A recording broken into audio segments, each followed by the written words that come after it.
చాలా తప్పుడు విధానం.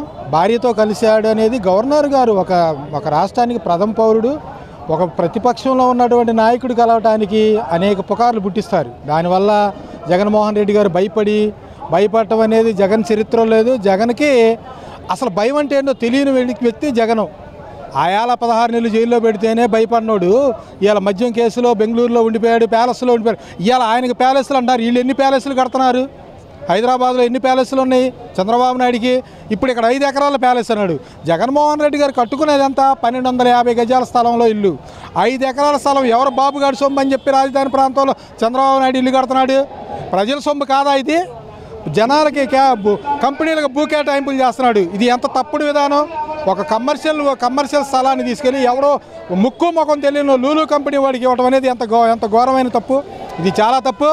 వైసీపీ గవర్నమెంట్లో ఉన్నటువంటి ఒక పార్థసారథి, ఒక స్వార్థ రాజకీయ నాయకుడైనటువంటి పార్థసారథికి 10 ఎకరాల పొలం ఇచ్చారు. అక్కడ 600 కోట్లు ఎవరు బాబుగాడు సొమ్ము ఇదంతా?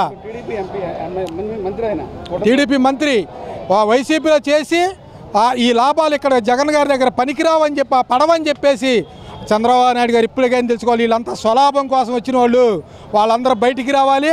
చంద్రబాబు నాయుడు అనే వ్యక్తి ఈ రాష్ట్రాన్ని నాశనం చేయడానికి వచ్చాడు. జగన్మోహన్ రెడ్డి గవర్నమెంట్లో ఎప్పుడన్నా ఈ ధర్నా చౌక్ ఎప్పుడూ ఖాళీగానే ఉంది.